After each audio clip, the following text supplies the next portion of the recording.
As a farmer, I just need stability. Johnston County farmer Brandon Batten is used to change, but he needs one rule settled for good: waters of the United States. It seems like every time the rules change, it swings from one extreme to the other. Batten and farm organizations support the 2020 WOTUS definition because it provides clarity and certainty when determining what wetlands and waters the federal government can regulate. They ensure that jurisdiction is where it needs to be, and that they're not over-regulating just seasonally wet or only wet when it rains areas of the farm and the landscape.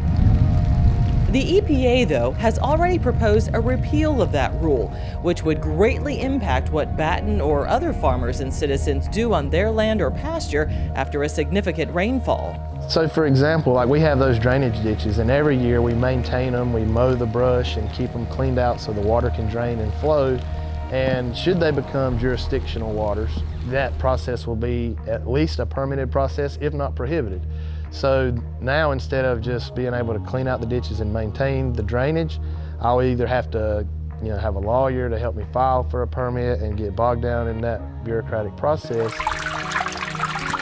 In 2016, Hurricane Matthew turned one of Batten's fields into a 32-acre lake. We had a tremendous amount of sediment deposited because of the flood. So we had to spend almost 2 months just cleaning out the ditch. This ditch was completely full of debris and just washed in sand from the floodwaters, and the field was the same way. We had to cut, basically barren sand off to get back to the productive soil that was in the field before the flood.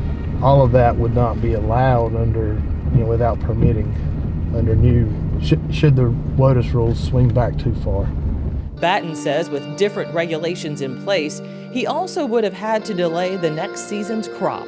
As wet as we got, it took forever to dry out enough to get on the field to start fixing it. We got it done by the spring, but just barely, and now we had to go through a 2 or 3 month permitting process with getting plans and getting engineers or whatever that process would require.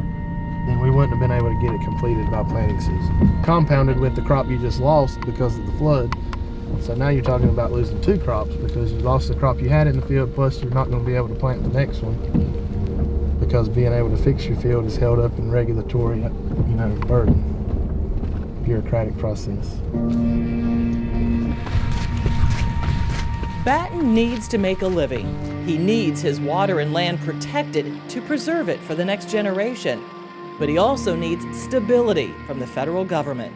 I think farmers are going to play by the rules. We do what is right because we have to for our own operations, but also because it's the right thing to do. We just need stability. I need something that I can count on and make plans on and be able to work with and within without constraining things that I am doing or things that I may want to do in the future. And the stability is the part that's missing right now.